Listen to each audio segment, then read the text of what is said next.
Hi viewers, అందరికీ నమస్కారం. శ్రావణ మాసంలో స్త్రీలు ఇరుగింటి వారు పొరుగింటి వారు అడిగితే ఈ వస్తువులను ఇవ్వకండి, అడుక్కు తింటారు, చేతిలో చిల్లి గవ్వ కూడా మిగలదు, జాగ్రత్త. లక్ష్మీదేవి అనుగ్రహం తగ్గిపోతుంది. ఎన్ని పూజలు చేసినా ఫలితం అనేది రాదు. శ్రావణ మాసం అనగానే మనందరికీ ముందుగా గుర్తుకు వచ్చేది పచ్చదనం, పండుగ వాతావరణం, అలాగే సిరి సంపదలకు ఆదిదేవత అయిన శ్రీ మహాలక్ష్మీదేవి. మన తెలుగు నెలల్లో శ్రావణ మాసానికి ఉన్నంత విశిష్టత మరి ఏ మాసానికి ఉండదు అని చెప్పడంలో ఎటువంటి సందేహం లేదు. అయితే ఈ మాసం సాక్షాత్తు శ్రీ మహావిష్ణువుకు ఎంతో ప్రీతికరమైన మాసం. ఆయన కొలువై ఉంటాడు. అంటే శ్రీ మహాలక్ష్మీదేవి అనుగ్రహం కోసం ప్రతి మహిళ ఎంతో భక్తి శ్రద్ధలతో ఎదురు చూసే పుణ్యమాసం ఇది. శ్రావణ మాసం రాగానే ప్రతి ఇల్లు ఒక దేవాలయంలాగా మారిపోతుంది. ఉదయాన్నే నిద్ర లేచి వాకిళ్ళు శుభ్రం చేసి అందమైన ముగ్గులు పెట్టుకొని గడపకు పసుపు కుంకుమ రాసి గుమ్మానికి మామిడి తోరణాలు కట్టి పూజా మందిరం దీపారాధన చేసి లక్ష్మీదేవి స్తోత్రాలతో ఇల్లంతా ఆత్మీయక శుభోదయంగా నెలకొంటూ ఉంటుంది. ముఖ్యంగా స్త్రీలకు ఈ మాసం అత్యంత పవిత్రమైనది మరియు ముఖ్యమైనది. వరలక్ష్మి వ్రతం, మంగళగౌరి వ్రతం, శ్రావణ శుక్రవారం, శ్రావణ మంగళవారాలు, ఇలా నెల అంతా పూజలు, నోములు, వ్రతాలతో మహిళలు ఈ నెల అంతా చాలా నిష్టగా ఉంటారు. తమ మాంగళ్య బలం కలకాలం నిలవాలని, కుటుంబంలోని సుఖ సంతోషాలు, సిరి సంపదలు వెల్లువిరవాలని, భర్త పిల్లలు ఆయురారోగ్యాలతో ఉండాలని కోరుకుంటూ ఉంటారు. ప్రతిరోజు ఎంతో పవిత్రంగా పూజలు, వ్రతాలు ఆచరిస్తారు. ఎంతో గొప్ప ఫలితాన్ని ఇస్తుందని శాస్త్రాలు చెప్తూ ఉన్నాయి. లక్ష్మీదేవి ఎంతో ప్రసవంతంగా ఉంటుంది. కాబట్టి ఈ మాసంలో ఈమె ఆహ్వానించడానికి ప్రతి ఒక్కరూ తమ కొద్ది శ్రమగా ప్రయత్నిస్తూ ఉంటారు. అయితే ఈ పవిత్రమైన శ్రావణ మాసంలో భక్తి శ్రద్ధలతో పూజ చేసి కొన్ని తెలియని పొరపాట్ల వల్ల కొన్ని వస్తువులు ఇతరులకు ఇవ్వడం వల్ల మన ఇంటికి రావాల్సిన లక్ష్మీదేవి వెనక్కి వెళ్ళిపోతుంది. శ్రావణ మాసంలో స్త్రీలు ఎవరు ఎంత అడిగినా సరే ఎట్టి పరిస్థితుల్లోనూ ఈ కొన్ని వస్తువులను మీ ఇంటి నుండి బయటకు పంపవద్దు. ముఖ్యంగా బయటి వారికి అప్పుగా కానీ, చేయి బదులుగా కానీ, ఉచితంగా కానీ ఈ వస్తువులను పొరపాటున కూడా ఇవ్వకూడదు. ఎవరు ఎంత అడిగినా సరే ఈ వస్తువులను మొహం మీదనే చెప్పేయండి. మొహమాటం లేకుండా. లక్ష్మీదేవి మన ఇంటిని వదిలి వెళ్ళిపోతుంది. మనం చేసే పూజలు ఎట్లాంటి ఫలితం దక్కదు. సరే, ఊహించని కష్టాలు కూడా మనల్ని వెతుక్కుంటూ వస్తాయి. ఇంట్లోని ధనమంతా కూడా నీళ్ళలాగా ఖర్చయిపోతుంది. ఐశ్వర్యం అంతా హరించుకొని పోతుంది. మనం ఎంత కష్టపడ్డా డబ్బు నిలవదు. క్రమక్రమంగా అప్పుల పాలైపోతూ ఉంటాం. కాబట్టి ఇటువంటి పరిస్థితి దారుణంగా మారుతుంది.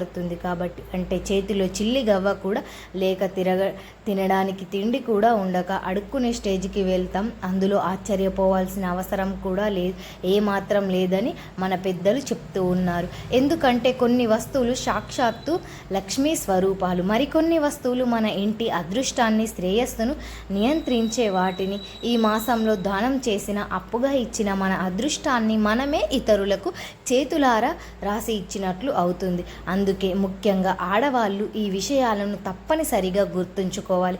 ఇట్లాంటి వస్తువులు చేసే పనుల మీద ఇంటి అభివృద్ధి కూడా ఆధారపడి ఉంటుంది. కాబట్టి ఈ నియమాలను చాలా జాగ్రత్తగా పాటించాలి. మరి ఇంతకీ ఈ పవిత్రమైన శ్రావణ మాసంలో ఎవరికి ఇవ్వకూడని ఆ వస్తువులు ఏమిటి అనే విషయాలన్నింటినీ కూడా ఇప్పుడు మనం ఈ వీడియోలో వివరంగా తెలుసుకుందాం. ఫ్రెండ్స్, ఈ విషయాలు తెలుసుకునే ముందు మా వీడియో నచ్చితే లైక్ చేయండి, షేర్ చేయండి, అలాగే మా ఛానల్ని సబ్స్క్రైబ్ చేసుకోండి. ఇక వీడియోలోకి వస్తే, శ్రావణ మాసంలో స్త్రీలు కొన్ని తప్పులు పొరపాటున కూడా చేయకూడదు. ఈ నెలలో ఆడవారు ఎంతో నిష్టగా ఉంటారు. కాబట్టి నెలసరి అంటే ఋతు క్రమంలో ఉన్న ఆడవారు పొరపాటున కూడా పూజలు చేయవద్దు.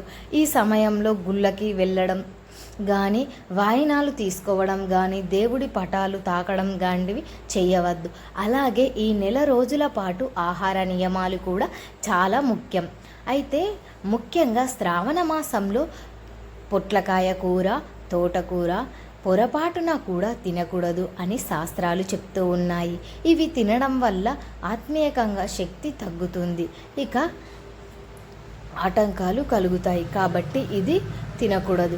ఇక శ్రావణ మాసంలో పేరంటాలు వ్రతాలు ఎక్కువగా జరుగుతాయి, కాబట్టి మహిళలు ఒకరికొకరు తాంబూలాలు ఎక్కువగా ఇచ్చిపుచ్చుకుంటారు. ఇలా తాంబూలాలు ఇచ్చేటప్పుడు చాలామంది తెలియని ఒక పెద్ద పొరపాటు ఏమిటి అంటే తాంబూలాన్ని స్టీల్ ప్లేట్లో పెట్టి ఇవ్వడం. స్టీల్ ప్లేట్లో ఇస్తే రాహువు శనికి సంబంధించిన లోహంగా భావిస్తాం, కాబట్టి ఈ తాంబూలం ఇచ్చే ఫలితం అనేది ఏమాత్రం దక్కదు, పుణ్యం రాదు. తాంబూలం ఈ స్టీల్ ప్లేట్లో ఇవ్వకుండా ఇత్తడి రాగి ప్లేట్లో కానీ లేదా వెండి ప్లేట్లో కానీ కనీసం ఆకులు పెట్టి కానీ ఇస్తే అప్పుడు దాని ఫలితం అనేది దక్కుతుంది. ఈ ప్లేట్లో ఇస్తే ఏమాత్రం ఫలితం దక్కదు. అత్యంత ముఖ్యమైన విషయం, ఈ నెల రోజుల పాటు ఎవరికి ఇవ్వకూడని ఆ వస్తువులేమిటో ఇప్పుడు మనం వివరంగా తెలుసుకుందాం. పొరుగింటి వారు కానీ బంధువులు కానీ స్నేహితులు కానీ ఎవరు ఎంత అడిగినా అప్పుగా చేయి బదులుగా కానీ ఇవ్వకూడని ఆ వస్తువులు ఈ నెల రోజుల పాటు ఇవ్వవద్దు. ఈ వస్తువులను మాత్రం పొరపాటున కూడా ఇవ్వకండి. ఈ నెలలో ఎవరికి ఇవ్వకూడని ఆ వస్తువులుగా మొదటిగా గుడ్డు. ఈ మాసంలో కోడిగుడ్డును ఎవరు ఎంత అడిగినా ఫ్రీగా అడిగినా కానీ అప్పుగా కానీ ఇస్తే మన ఇంటి పవిత్రత దెబ్బతింటుంది. మన ఇంట్లో ఉండే సానుకూల శక్తులు నశించిపోయి ప్రతికూల శక్తులు ప్రవేశిస్తాయి. దీనివల్ల లక్ష్మీ కటాక్షం మన ఇంటి మీద తగ్గిపోతుంది. ఇంట్లోని ధనమంతా కూడా వృధా ఖర్చు అయిపోతూ ఉంటుంది. అనారోగ్య సమస్యలు వస్తాయి. గుడ్డును దానం చేయడం వల్ల అష్ట కష్టాలు కలుగుతాయి. కుటుంబ సభ్యుల మధ్య కలహాలు పెరుగుతాయి. కాబట్టి ఎవరైనా వంట చేసుకుంటూ మధ్యలో గుడ్డు తక్కువైంది అని అడిగినా ఈ నెల రోజుల పాటు ఏమాత్రం ఇవ్వకండి. ఇక రెండవ వస్తువు పసుపు కుంకుమలు. ఈ పసుపు కుంకుమలు సాక్షాత్తు శ్రీ మహాలక్ష్మీదేవి సౌభాగ్యానికి ప్రతీకలు. ప్రతి వివాహిత స్త్రీ తమ మాంగళ్య బలం పదిలంగా ఉండాలని పసుపు కుంకుమలను నిత్యం ధరిస్తుంది, పూజిస్తుంది.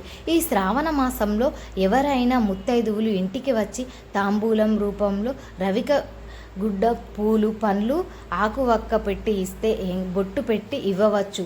కానీ ఎవరైనా వచ్చి వంటల్లోకి పసుపు కావాలి లేదా పూజకు కుంకుమ అయిపోయిందని అడిగితే మాత్రం మీరు డబ్బా నుంచి చేతిలో తీసి డైరెక్ట్గా వారికి పొరపాటున కూడా ఇవ్వకూడదు. కేవలం పసుపు కుంకుమలు విడిగా, అది అప్పుగా చేయి బదులుగా ఇవ్వకూడదు, అస్సలు ఇవ్వకండి.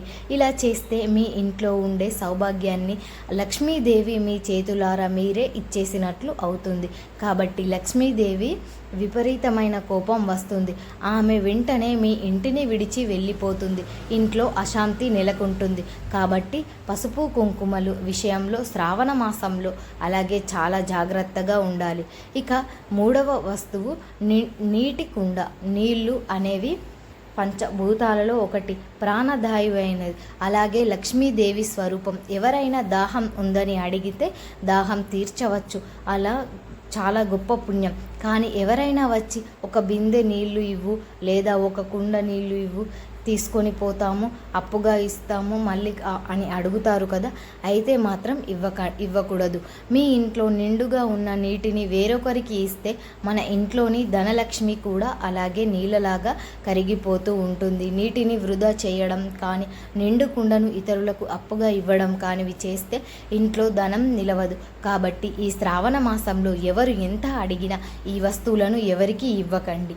మా వీడియో నచ్చితే లైక్ చేయండి, షేర్ చేయండి, అలాగే మా ఛానల్ని సబ్స్క్రైబ్ చేసుకోండి. మీ అందరికీ ధన్యవాదములు.